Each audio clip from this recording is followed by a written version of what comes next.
디도서 1장 5절로 9절까지인데 교독하도록 하겠습니다. 먼저 제가 읽겠습니다. 내가 너를 그레데에 남겨둔 이유는 남은 일을 정리하고 내가 명한 대로 각 성의 장로들을 세우게 하려 함이니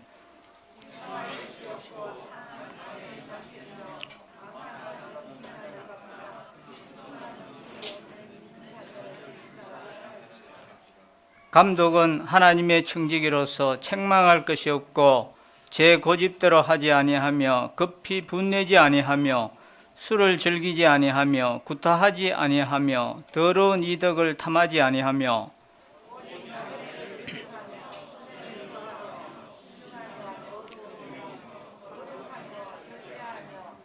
밑법 말씀의 가르침을 그대로 지켜야 하리니 이는 능히 바른 교훈으로 권면하고 그슬로 말하는 자들을 책망하게 하려 함이라.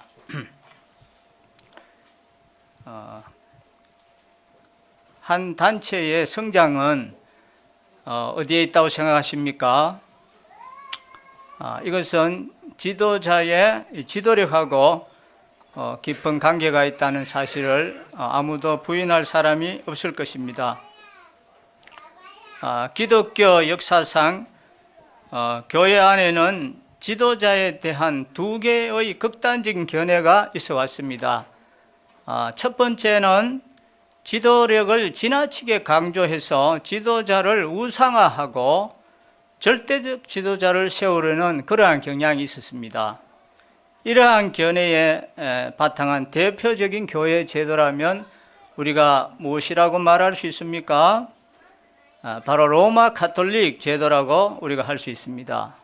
그래서 교회 역사를 통해서 한 사람의 지도자가 잘못되었을 때 교회 전체가 또 심지어는 그 교회의 영향을 받은 전 세계가 암흑의 역사 속에 떨어졌던 그러한 시대가 있기도 했습니다. 그러나 이러한 강력한 지도력에 대한 반발로서 지도자를 전혀 인정하지 않으려는 그런 개신교 운동들도 없지 않아 있어 왔습니다. 하지만 이러한 시도를 통해서도 끊임없이 우리들이 경험하는 바는 결국 적절한 지도력이 없이는 공동체가 성장할 수 없다는 사실입니다. 그러면 이 성경의 지도자가는 어떻게 가르치고 있습니까? 이것은 두 가지 극단의 중간에 위치한다고 볼 수 있습니다. 성경은 이 지도자의 존재 이유, 분명히 있어야 된다 하는 이 존재 이유와 그 필요성을 가르쳐 주고 있습니다. 그러면서도 성경은 한 사람이 또 과오를 범했을 때 그로 인해서 파급될 수 있는 그 영향력을 줄이기 위해서 교회 안에 되도록 많은 지도자를 세워야 한다는 이 사실을 또 강조해 오고 있습니다. 이런 신약 성경적인 모델을 가르쳐서 우리는 무슨 지도자라고 합니까? 복수 지도자라고 이렇게 이야기를 하지요. 그래서 신약 성경 가운데 사도 바울이 각 교회에 그 보낸 편지들을 보면은 그 수신인이 장로들 또는 감독들 이렇게 복수 지도자로 되어 있는 것을 알 수가 있습니다. 이 하나님의 교회는 한 사람이 영웅으로 일하는 그러한 곳이 아닙니다. 많은 사람이 함께 협력해서 일하는 곳입니다. 그래야지만이 영광이 하나님께 돌아가는 것입니다. 어느 한 사람이 영웅으로서 일한다면 그 사람이 드러나지 하나님이 드러나지 않습니다. 언제나 형제와 같이 우리는 일을 함으로 하나님만을 높이고 형제와 같이 일함으로 사랑의 교제를 나누는 그러한 기회를 우리는 가져야 되는 것입니다.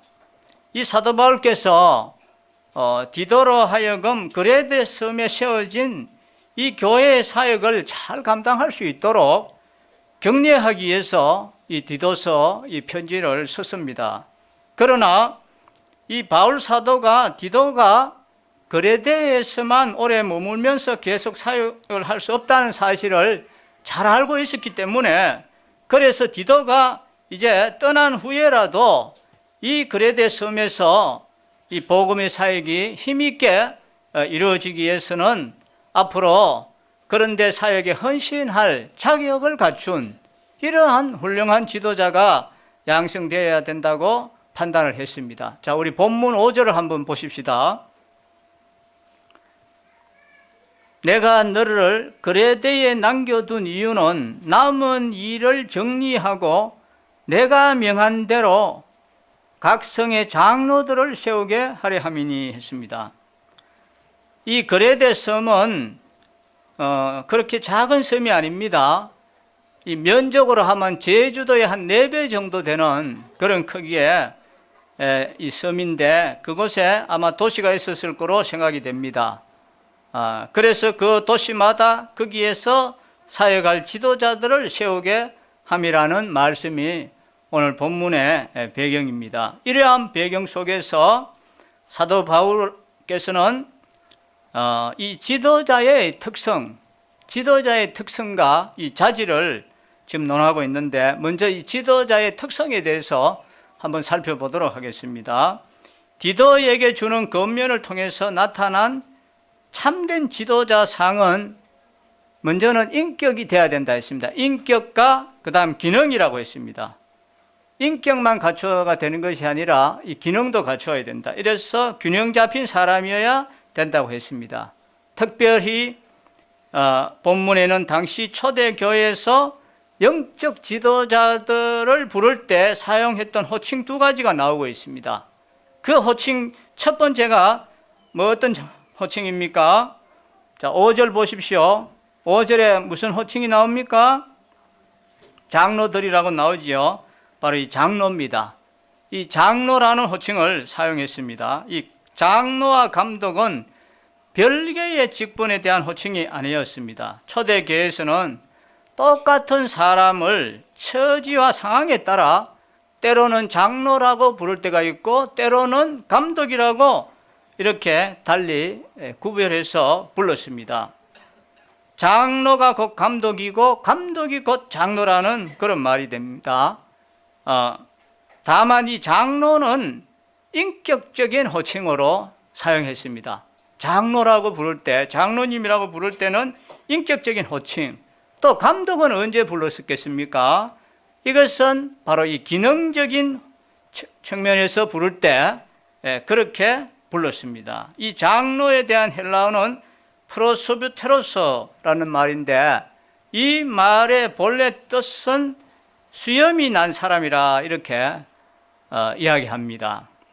수염이야 20세 이상이 되면 다 나기도 합니다만은, 그러나 그 당시는 아무나 수염을 기를 수 있던 시대가 아니었습니다.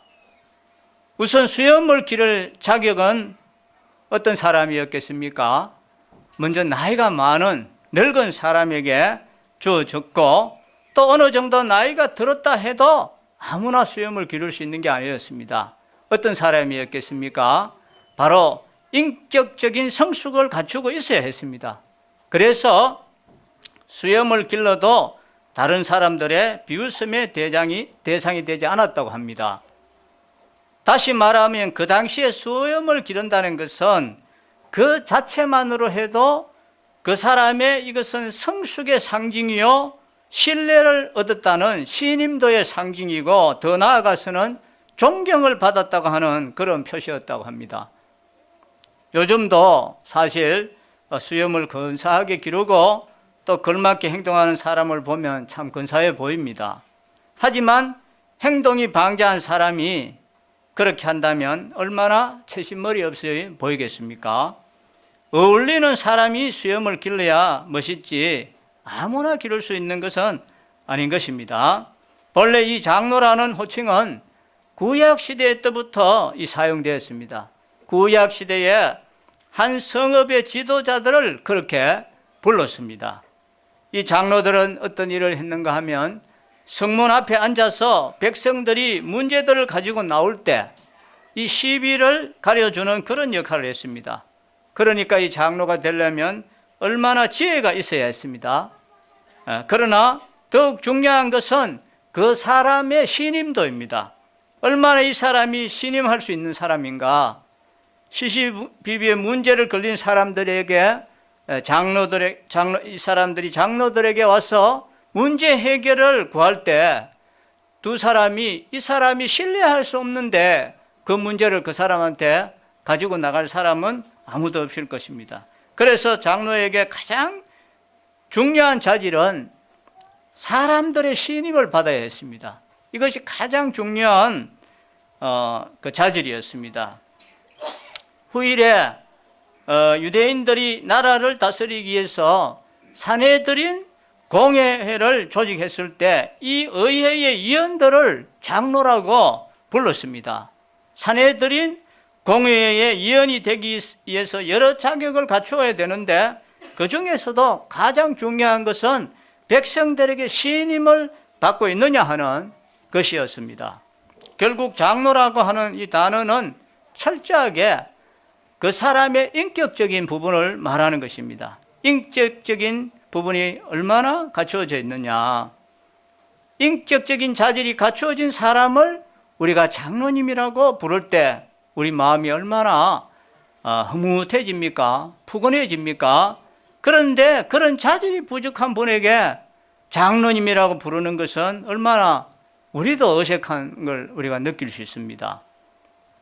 초대교회 당시에는 사회적인 지도자와 영적인 지도자들을 통틀어서 이 장로라고 불렀습니다. 그래서 이 장로라는 말이 오늘날 우리가 보통 교회에서 뭐 장로라고 하는 그런 수준의 장로가 아닙니다. 이 당시에는 첫 번째가 이제 장로라고 했지요. 그러면 두 번째가 아까 뭐라고 했습니까? 호칭이. 자, 7절에 보십시오. 7절에 뭐라고 했습니까? 예, 감독이라고 했죠. 감독.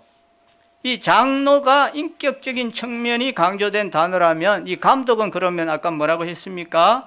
감독은 기능적인 측면이 강조된 단어입니다. 이 장로라는 말은 히브리적인 배경에서 나온 단어라면은 이 감독은 헬라적 요소를 가진 단어입니다. 감독은 헬라어로 에피스코포스입니다. 에피스코포스. 이 감독은 교회의 어떤 계급이 아니라 아까 뭐라고 했지요? 이건 계급이 아니라 기능이라고 했습니다. 기능을 지칭하는 칭호라고 했습니다. 비숍, B-I-S-H-O-P, 비숍. 여기에는 세 가지 중요한 뜻이 들어있는데 첫째로 돌본다는 뜻입니다. 이 말은 돌본다. 또 둘째로 감시한다는 뜻이 있습니다. 감시한다. 즉 돌보되 잘못되지 않도록 감시하는 것을 의미합니다. 그리고 셋째로 다스린다는 뜻이 있습니다.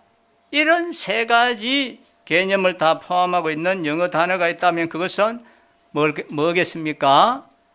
oversee입니다. oversee. 위에서부터 잘 본다 이런 뜻을 가지고 있습니다. 그래서 감독은 이러한 역할을 하는 것입니다.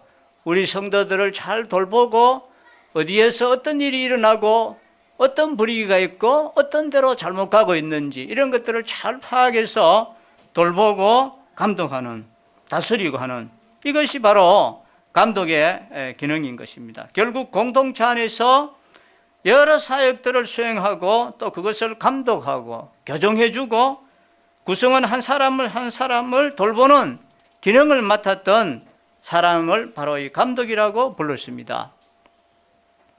따라서 이 기능을 수행하기 위해서 제일 중요한 것은 바로 기술일 수밖에 없습니다. 어떻게 돌볼 것인가, 어떻게 다스릴 것인가 하는 것이 이제 문제가 되는 것입니다.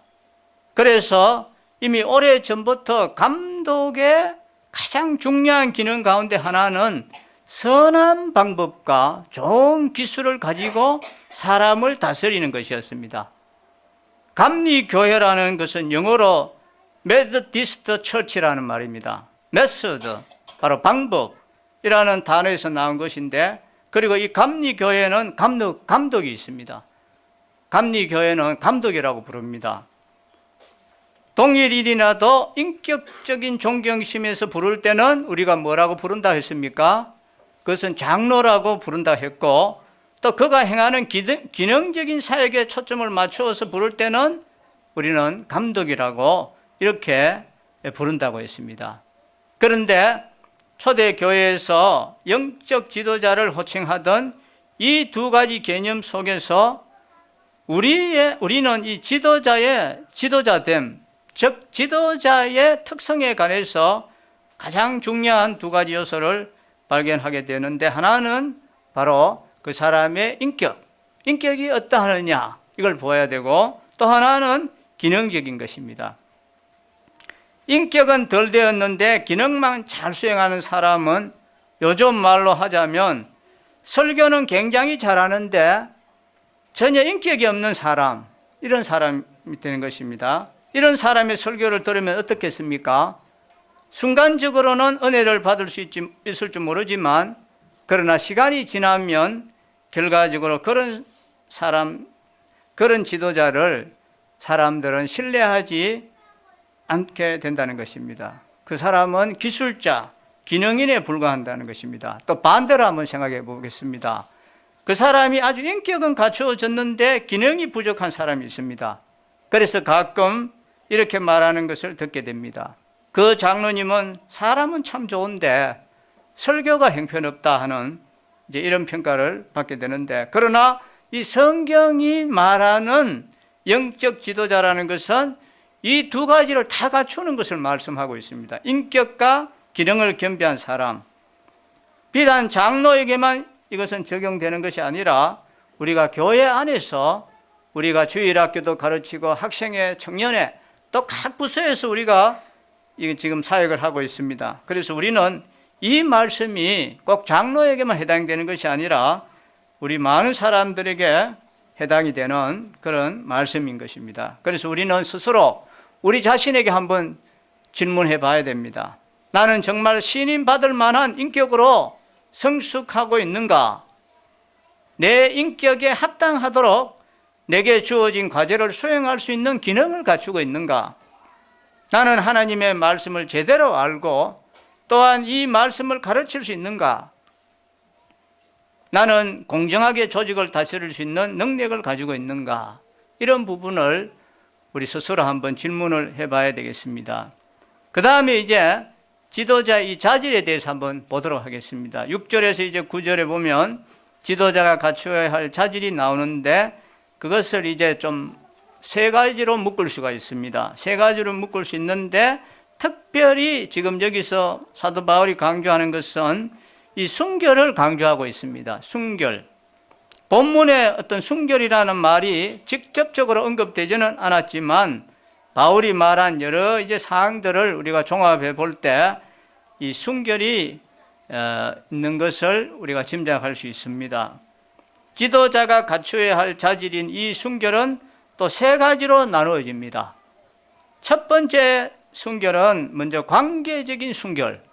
그 이제 6절에 나옵니다. 관계적 순결이란 문자 그대로 누군가의 이 관계에서 요청되는 이 덕으로서의 순결입니다. 자, 6절 거기 한번 보십시다. 6절 책망할 것이 없고 그랬습니다. 책망할 것이 없고. 여기 사용된 이 책망할 것이 없다는 말은 타인과의 관계 속에서 혹은 다른 사람들이 보기에 결정적으로 책망할 것이 없다는 그런 뜻입니다. 무슨 우리 개인적인 생활 속에서 책망할 것이 전혀 없다는 그런 말이 아닙니다. 그런 사람은 이 세상에 어디에 있겠습니까? 지금 여기서 말하는 것은 그런 말씀이 아닙니다. 타인과의 관계 속에서 다른 사람들이 보기에 결정적으로 책망할 것이 없는 그런 책망할 것이 없어야 된다 했습니다. 그렇다면 이 바울은 어떤 관계에서의 순결을 본문에서 말하고 있는지 보겠습니다. 첫 번째는 외인과의 관계입니다. 즉 말하면 불신자와의 관계. 이 디도스와 함께 목회에서 지내라고 일컬어지는, 우리는 지난번에 디모데전서를 공부를 했습니다. 이 디모데전서도 교회 지도자의 자질에 대해서 이제 말씀하고 있는데 그 중에 그 한 가지 말씀이 있었습니다. 여기 손 얹으시고 앞으로 몇 장 앞으로 오시면 디모데전서 3장 7절 한번 보십시다. 3장 7절에 보면 또한 외인에게서도 선한 증거를 얻은 자라야 할지니 이렇게 했습니다. 외인에게서도 선한 증거를 얻은 자라고 했습니다. 교회 지도자는 교회 밖의 사람들에게도 저 사람은 괜찮다는 이런 증거를, 선한 증거가 있어야 된다는 것입니다. 우리는, 여러분은 어떻습니까? 여러분은 직장에서, 이웃에서도 이런 평가를 받고 있습니까? 참 저 사람은 괜찮다는 그런 평가를 받고 있습니까? 아니면 우리가 참 교회에 다닌다고 말하기도 부끄러울 정도로 그런 평가를 우리가 받고 있습니까? 예인에게서도 선한 증거를 얻은 자가 된다 했습니다. 교회 지도자가 교회 밖의 사람들에게도 저 사람은 괜찮다 하는 이런 증거를 우리가 얻어야 된다고 했습니다. 만일 불신자들에게 내가 장로라고 하면 어떻게 저런 사람이 장로가 되었는가? 참 그 교회는 도대체 어떤 교회인데 저런 사람이 장로가 되었나? 이런 평가를 받는다면 우리가 그 소속된 직장이나 이웃에서 어떤 영향을 미치겠나 하는 것입니다. 때문에 영적 지도자는 불신자들과의 관계에서 결정적인 흠이 있어서는 안 된다는 것입니다. 그 다음 두 번째가 부부 간의 관계입니다. 6절 또 한번 보십시다. 6절 중반에 보면 한 아내의 남편이며 그랬습니다. 한 아내의 남편이라 해야 된다고 했습니다. 이 말은 부부 관계에서도 특히 성적 순결을 강조하는 것이라고 생각이 되어집니다. 그래서 어떤 성경학자들은 한 아내의 남편이라는 말을 한 여자의 남자가 되고 이렇게 번역하는 게 더 정확하다고 주장하기도 했습니다. 한 여인만의 남자 이렇게 번역하면 한 아내의 남편이라는 말보다 좀 어감이 좀 더 강하고 좀 더 이해하기가 쉽지요. 우리가 한 아내의 남편 하면 이게 무슨 뜻인지 약간 이해가 덜 될 수도 있는데 한 여인만의 남자 이러면 이게 무슨 뜻인지 이제 우리가 대충 이제 감이 잡혔습니다. 왜냐하면 두 여자를 거느린 남자가 많이 있다는 것입니다. 제가 볼 때 우리 남부교회 기원 형제님들은 하나님의 남편이라고 하는 이 부분에 있어서는 모두가 장로의 자격이 되는 것으로 보입니다. 부부 관계를 형식적으로는 유지하면서도 순교된 여자가 둘, 셋 정도 있는 남자들도 있습니다. 바울은 바로 이런 의미에서의 이 성적인 순결이 부부 관계에서 지켜져야 함을 영적 지도자에게 당부하고 있는 것입니다. 그 다음 세 번째가 이 자녀와의 관계입니다. 자, 6절 또 보십시다. 6절 중반에 방탕하다는 비난을 받거나 불순종하는 일이 없는 믿는 자녀를 둔 자라야 할지니 했습니다. 자식이 방탕하여 술을 마시고 잘못된 데 빠져서 돌아다닌다면 그 교회 지도자 집이라고 하면서 자식이 왜 저렇게 방탕한고 하는 말을 듣지 않겠습니까? 제가 자랄 때 저희 동네에 그 교회가 하나 있었습니다. 그런데 그 목사님이 자녀가 여러 명 있었는데 이 자녀들이 대다수가 다 착했습니다. 착하고 아주 모범적이었습니다. 그런데 그 중에 그 집에 장남 그 아들 한 명이 장남이 보면 좀 애를 먹였어요. 그렇게 간증이 우리가 봐도 그렇게 좋지 않았습니다. 그래 했을 때 그 목사님 부부가 얼마나 그 교인들을 볼 때마다 참 죄송한 마음이 들었겠습니까? 그래도 아마 그분이 나중에는 많이 변화를 입었는 것으로 알고 있습니다. 이 부모의 말을 잘 순종하는 믿는 자녀를 둔 자를 지도자로 세워야 된다 했습니다. 왜 그렇습니까? 자녀는 그 부모의 복사판이라고 할 수 있기 때문에 그렇습니다. 그래서 옛날부터 그 아버지의 그 아들이라고 했고 그 어머니의 그 딸이라고 하지 않았습니까? 방탕하여 비방받는 자식을 둔 아버지라면 밖에서 볼 때는 착실해 보여도 가정에서 아버지로서의 본이 되지 못했다는 증거입니다.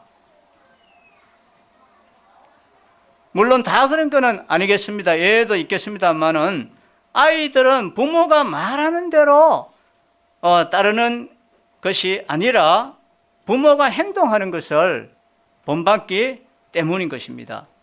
비방받는 자녀가 있다는 것은 부모가 그런 요소가 있었기 때문에 보고 배웠다는 것입니다. 그러니 방탕한 자녀를 둔 자를 교회의 지도자가 되지 않도록 해야 된다는 것입니다. 그런 사람이 교회의 지도자가 되면 성도들에게도 그런 악영향을 끼치기 때문에 그렇습니다. 아, 저렇게 해도 장로가 될 수 있구나. 아무 문제가 없구나. 모델이 되어서는 안 된다는 것입니다. 그래서 방탕하지 않을 뿐 아니라 불순종하는 일이 없는 믿는 자녀를 둬야 된다고 했습니다. 그게 무슨 말입니까? 내가 하나님의 말씀을 제대로 순종하지 않을 때, 내가 부모님의 말씀을 제대로 순종하지 않을 때 자녀들이 그대로 배우기 때문에 그렇습니다. 여러분들이 혹 자녀들에게 섭섭한 일을 당하거든은 내가 부모님에게 섭섭하게 됐다는 것을 깨닫고 자신이 반성을 해야 됩니다. 아이가 대들어서 속이 상했다면 저 아이가 왜 저렇게 못됐을까? 저렇게 해서 인간이 되겠는가? 낙심할 것이 아니라 내가 하나님께 불순종했고 내가 부모님께 불순종해서 저런 결과가 왔구나. 내가 그 열매를 거두는구나. 그것을 알고 회개해야 됩니다. 자녀에 대해서 말씀하신 이유가 바로 부모인 네가 그런 씨를 뿌렸으니까 그 책임이 네게 있다는 것을 말씀하는 것입니다. 여러분에게 혹 그런 자녀가 있다면 회개하는 마음으로 불러서 책망보다는 오히려 내가 잘못 가르쳐서 그렇게 되었으니까 용서를 구하십시오. 내가 하나님께 불순종하고 부모님께 불순종했더니 지금 마음이 너무 아프구나. 내가 불순종했더니 내가 그것을 배웠구나. 미안하다. 그러니 우리 다 같이 이제 회개하고 하나님께 순종하는 자가 되자.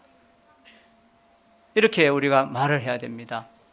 아이와 같이 회개하고 그런 생활에서 돌아서야 되는 것입니다. 그렇게 할 때 아이들이 말을 듣게 되는 것입니다. 회개하지 않고 따지기만 하면은 아이들은 오히려 더 반발하게 되어 있습니다. 내가 순종하지 못한 것은 회개하지 않고 자식이 순종 안 한다고 따지면 되겠습니까? 그것은 있을 수 없습니다. 사실 이 세상에서 가장 어려운 일이 뭡니까? 그것은 자기 자신과 자기 가정을 옳게 다스리고 통제하는 이것이 가장 어렵습니다. 왜냐하면 가장 가까이 있으면서 또 그렇기 때문에 자기 마음대로 되지 않는 것이 바로 이 자기 자신과 자녀이기 때문에 그렇습니다. 그래서 이 삼성그룹을 일으킨 경영의 귀재요 신이라고까지 불렸던 고 이병철 그 회장님이 자기가 세 가지만큼은 안 되더라 했습니다. 그 첫 번째 하나가 미연을 못 이기겠더라. 미연의 그 음식을 내는 그걸 제가 도저히 못 이기게 내겠더라. 그 다음에 골프공만큼은 내 마음대로 안 되더라 했습니다. 그리고 세 번째가 자식 교육이라고 했습니다. 자식 교육만큼은 마음대로 안 되더라. 이런 이야기를 했습니다. 얼마나 자녀 교육이 어려웠으면 그런 말을 했겠습니까? 그래서 대학에 기록된 수신제가 치국 평천하했습니다. 이 순서는 비단 세상뿐만 아니라 우리가 영적 목회에 있어서도 어김없는 보편적인 그런 철칙인 것입니다. 자, 이제 7, 8절에는 이 개인적인 순결에 대해서 이야기하고 있습니다. 바울은 본문에서 영적 지도자의 개인적 순결을 위해서 다음과 같이 이제 11가지 이러한 사항을 권면하고 있습니다. 첫 번째가 하나님의 청지기로서 책망할 것이 없어야 된다 했습니다. 7절 한번 보십시오. 7절, 하나님의 청지기로서 책망할 것이 없고 했습니다. 하나님의 청지기로서 책망할 것이 없어야 한다 했습니다. 이 청지기라는 것은 관리자를 말합니다. 관리자. 하나님께서 관리하도록 맡겨주신 직분이라는 그런 말씀입니다. 자녀도 내 것이 아닐 뿐더러 돈도 내 것이 아닙니다. 하나님께서 내게 맡겨주신 것입니다. 내 이름으로 은행에 저축을 해두었습니다마는 하나님께서 그 돈을 옮기시기도 하시고 때로는 더해주기도 하십니다. 여러분이 가지고 있는 재능도 여러분의 것이 아닙니다. 하나님께서 여러분에게 주신 것입니다. 하나님께서 주셨으니 하나님이 기뻐하시는 방향에 사용해야 되는 것입니다. 하나님 기뻐하시는 곳에 서면은 더욱 빛나게 해 주실 것입니다. 우리가 가진 모든 것들은 하나님께서 주신 것입니다. 여러분이 이 세상을 떠날 때 집을 가지고 갈 수 있습니까?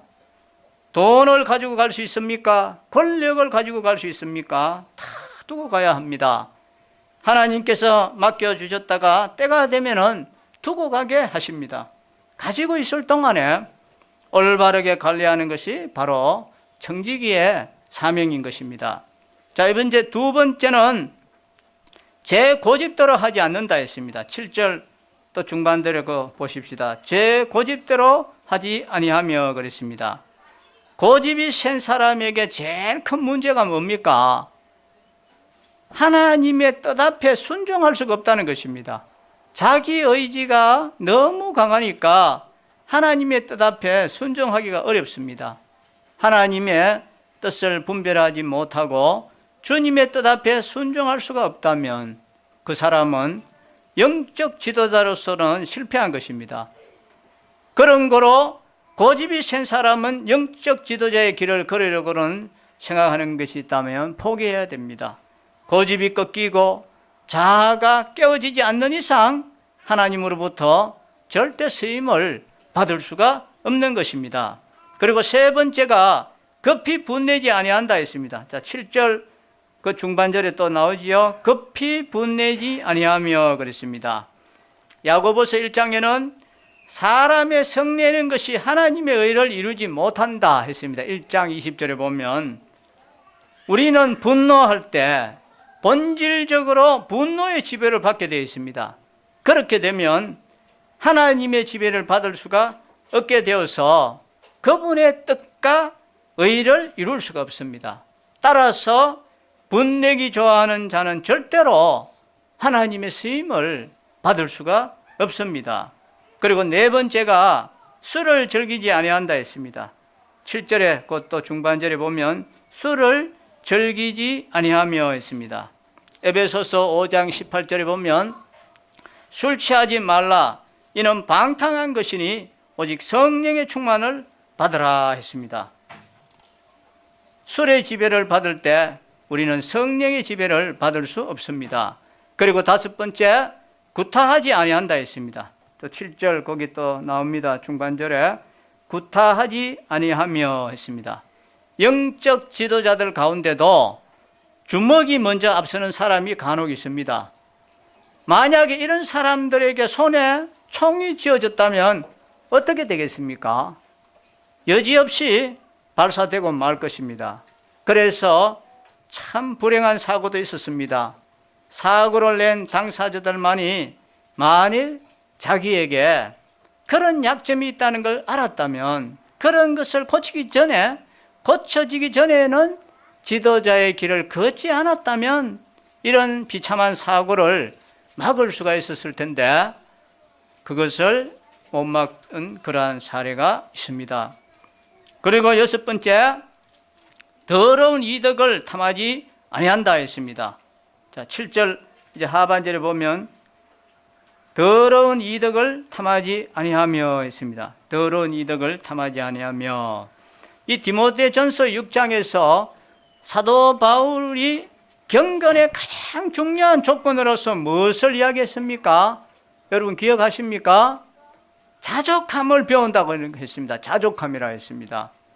그리고 이 자족의 정반대 개념은 바로 돈을 사랑하는 것이라 했습니다. 돈을 사랑하는 것, 즉 이득을 탐하는 것으로 보고 그것이 지도자의 경건을 해치는 가장 무서운 악이라고 경계했습니다. 이득을 탐하는 데서 모든 악이 시작된다고 했습니다. 그리고 7번째는 나그네를 대접한다 했습니다. 8절 가 보십시다.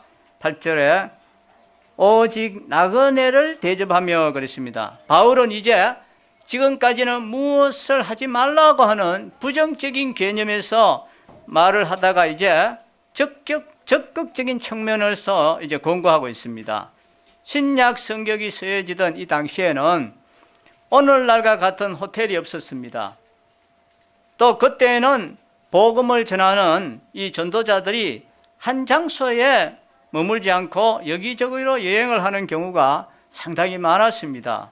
그래서 교회 지도자들은 항상 자기 집의 문을 열어놔야 됐습니다. 그들을 대접해 줘야 했습니다.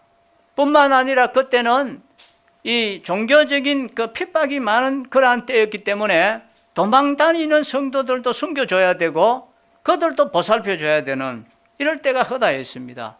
그래서 초대교회의 중요한 덕목 가운데 하나는 이 나그네를 대접할 줄 아는 이것이 강조가 되었습니다. 이것은 원리적인 면에서 지금도 그 적용이 가능합니다.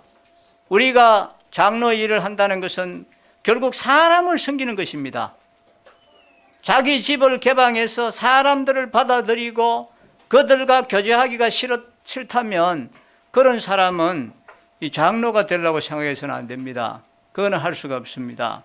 그리고 8번째, 이제 선행을 좋아한다고 했습니다. 그 8절 또 나옵니다. 8절 중반절에 보면 선행을 좋아하며, 이 선이라는 것은 뭡니까? 하나님께서 기뻐하시는 것이라고 이렇게 정의할 수 있습니다. 그렇기에 선을 좋아한다는 말은 주님의 뜻을 추구한다는 그런 말이 되는 것입니다. 주님께서 기뻐하실 만한 모든 일에 적극적인 헌신의 자세를 가져야 되는 것입니다. 남을 세워주기를 좋아하고 칭찬해 주기를 좋아하고 도와주기를 좋아하고 일으켜 주기를 좋아하는 그런 사람이 바로 이 선을 행하는 사람입니다. 그리고 9번째가 신중함이라고 했습니다. 8절 그 중반에 또 나옵니다. 신중하며 그랬습니다. 신중. 이 신중이라는 것은 뭡니까? 건전한 마음을 가진 자의 이 심리적 태도를 말합니다. 매사에 조심하는 마음이지만 유머 감각을 상실하거나 소극적으로 살라는 그런 뜻이 결코 아닙니다. 자기 잘못을 의식하며 사는 자는 실수를 줄일 수 있고 또 보다 바른 삶을 살 수가 있습니다. 그리고 10번째가 이제 의롭고 거룩함이라 했습니다. 8절 또 뒤에 보십시다. 의로우며 거룩하며 했습니다. 의롭고 거룩함. 이 두 가지의 중요성은 새삼스럽게 강조할 필요가 없습니다. 하나님 되심에서 성경이 가장 크게 강조하는 게 뭡니까? 하나님의 의와 거룩함입니다. 하나님은 자신과 동일한 성품을 그분의 사람인 지도자들에게도 그러한 성품을 요구를 하는 것입니다. 지도자가 되려면 하나님처럼 의롭고 거룩함이라는 것이 이제 따라가야 되는 것입니다. 11번째가 이제 절제함이죠. 8절 이제 끝에 보시면 절제하며 이렇게 되어 있습니다. 절제한다. 이것은 자신을 다스릴 줄 알아야 한다는 것입니다. 자신에 대한 다스림은 공동체를 다스리기에 전에 선행 조건이 바로 절제가 있어야 됩니다. 그래서 잠언 16장 32절 말씀에 보면 노하기를 더디하는 자는 용사보다 낫고 자기의 마음을 다스리는 자는 성을 빼앗는 자보다 나으니라 했습니다. 자, 그 다음에 이제 마지막으로 이 교리적 순결이 이제 9절에서 말씀하고 있습니다. 자, 9절 한번 보십시다. 밑번 말씀의 가르침을 그대로 지켜야 하리니 이는 능히 바른 교훈으로 권면하고 그설로 말하는 자들을 책망하게 하려 함이라 했습니다. 바울이 여기서 단순히 말씀을 잘 가르치는 자가 되라고 하기에 앞서서 지도자의 길을 걷기를 원하는 사람들이 말씀의 가르침을 솔선해서 지켜야 한다. 이것을 의도적으로 지금 강조하고 있습니다. 에스라가 에스라 7장 10절에 보면 에스라가 여호와의 율법을 연구하여 준행하며 그 율례와 규례를 백성들에게 가르치기로 결심하였더라. 에스라는 하나님 말씀을 그냥 입으로만 가르치는 사람이 아니라 그것을 백성들에게 가르치기 전에 자기가 먼저 준행한 사람이었습니다. 이렇게 돼야 된다는 것이죠. 이렇게 먼저 하나님의 말씀의 가르침을 그대로 지켜야 된다고 말한 후에 바울은 바른 교훈으로 성도들을 건면하라고 말을 하고 있습니다. 바른 교리, 바른 교훈, 건전한 교리, 올바른 교리 참으로 중요합니다. 그러나 이 올바른 교리라는 단어를 바울은 단순히 내가 믿어야 할 올바른 진리를 알아야 한다 하는 그런 차원에서 강조하고 있지 않습니다. 차라리 그 교훈에 의해서 지배받는 삶을 더 강조하고 있습니다. 왜냐하면 영적 지도자는 말씀을 가지고 다른 사람을 권면해야 할 사람이 영적 지도자입니다. 자기 자신의 삶 속에서 진리의 요소를 전혀 찾아볼 수가 없다면 그가 아무리 소리 높여서 말씀을 잘 가르친다 하더라도 그 말씀에는 권위가 서지 않는 것입니다. 그래서 서기관들과 바리새인들은 많은 성경을 알고 많은 말씀을 가르쳤지만 우리 주님은 서기관과 바리새인들과 같지 않고 권세 있는 자와 같다 했습니다. 주님의 말씀은 그렇게 복잡하지가 않았습니다. 자연을 통해서 일어나는 사건을 통해서 누구라도 알아들을 수 있도록 쉬운 말씀을 했었지만 많은 병자들을 고치고 그 말씀에 권능이 있었습니다. 힘이 있었습니다. 여러분은 올바른 교리를 알고 있는 자원입니까? 아니면 그 교훈에 의해서 지배받는 삶을 살고 있습니까? 영적 지도자의 길을 추구하고 있는 사람이라면 먼저 이 가르침을 지켜야 하리니 이렇게 한 후에라야 능히 이 바른 교훈으로 권면을 하고 또 그설로 말하는 자들을 책망할 수 있으리라 했습니다. 다른 사람들을 책망하려면 자신이 있어야 책망할 수 있습니다. 내가 그렇게 살지도 못하는데 어떻게 남을 책망할 수 있습니까? 자기 삶에 대해서 떳떳하지 못하면 아마 책망하기를 포기하기 시작할 것입니다. 아니, 다른 사람들을 책망한다 할지라도 그 책망은 권위가 없습니다. 자기는 또 어떤데 하는 그런 우리는 반응이 당장 나오게 되는 것입니다. 그설로 말하는 자들을 권면하고 책망할 때든 또 사람들을 가르치고 전도할 때든 말씀을 가지고 어떤 사역의 자리에서든 그 메시지가 진정 권위 있는 말씀이 되기 위해서는 먼저 그 말씀이 내 삶을 지배하는 교리적인 순결이 강조되어야 하는 것입니다. 무엇보다 말씀을 자기의 삶 속에 소화하고 적용하는 이 측면에서의 순결을 우리는 가지고 있어야 하는 것입니다. 오늘 이 말씀은 장로들이 후보생들에게만 하는 그런 말씀이 아닙니다. 나와는 상관이 없는 그렇게 생각하시면 안 되는 것입니다.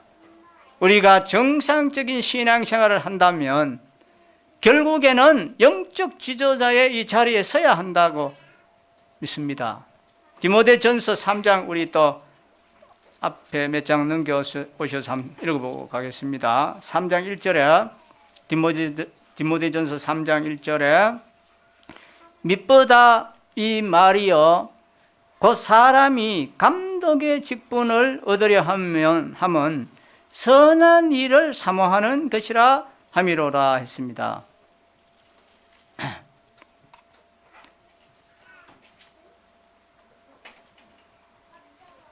여기 말씀을 보면 지도자의 자격을 무슨 특별한 사람들에게 말을 하는 것이 아닙니다. 어떤 것을 특별한 사람에게 제한하는 그런 말씀이 아닙니다. 이 말씀이 우리가 어차피 신앙생활을 하는데 좋은 의미에서 우리는 다 지도자가 되는 열망을 가져야 됩니다. 바울 사도도 그렇게 말을 했습니다. mit보다 이 말이여 사람이 감독의 직분을 얻으려 하면 선한 일을 사모한다 함이로다 했는데 이 말씀을 쉬운 말 우리말 성경에는 이렇게 적혀 있습니다. 이것은 믿을 만한 말이다. 즉 사람이 감독의 직분을 간절히 사모한다면 그는 선한 일을 열망하고 있다라는 것입니다. 우리는 이러한 감독의 직분을 우리는 사모하는 것이 필요합니다. 나도 추종자로 머무는 것이 아니라 다른 사람들을 돌보고 섬기고 다스리고 가르치고 영향을 끼치는 그런 영적인 지도자로 쓰임받고 싶다는 마음에서 이 감독의 직분을 얻으려 하는 그 자체는 선한 일을 사모하는 바람직한 자세라는 것입니다.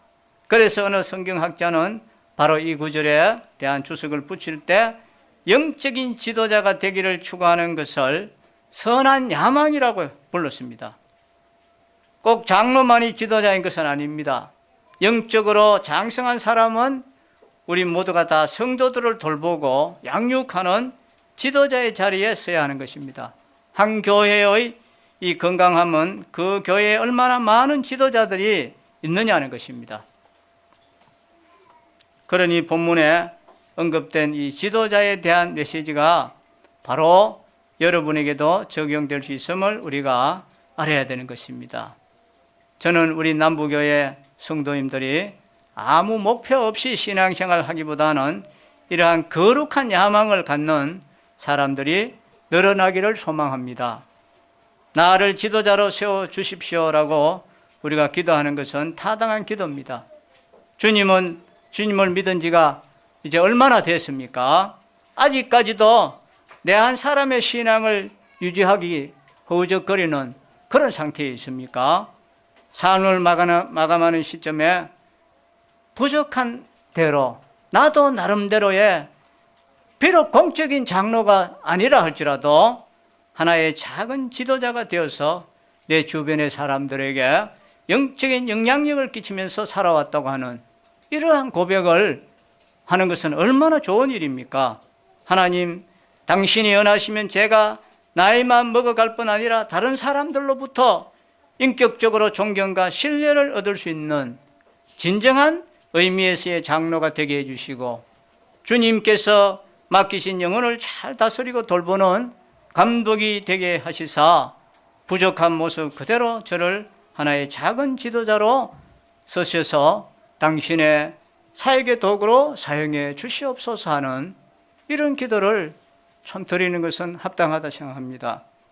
오늘 이제 이 참된 지도자상을 살펴봤습니다. 지도자의 특성으로는 장로와 감독이 있고 그 자질로 봤을 때는 애인과의 관계에서도 선한 정거를 가져야 되고 또 부부간의 관계, 자녀와의 관계 이러한 것, 또 이제 개인적인 순결로 봤을 때 하나님의 청지기로서 책망할 것이 없어야 되고 제 고집대로 하지 않고 급히 분내지 아니하고 술을 즐기지 아니하고 구타하지 아니하고 더러운 이득을 탐하지 아니하고 나그네를 대접하고 선행을 좋아하고 신중하고 의롭고 거룩하고 절제하고 이런 자격을 갖추어야 된다 했습니다. 그리고 교리적 순결은 이 밑법 말씀의 가르침을 그대로 지켜서 바른 교훈으로 권면하고 그설로 말하는 자들을 책망할 수 있어야 된다 했습니다. 나의 하나의 작은 지도자가 나도 작은 지도자가 되어서 내 주변의 사람들에게 영적인 영향력을 끼치면서 살아가는 우리 성도들이 되었으면 합니다. 기도하겠습니다.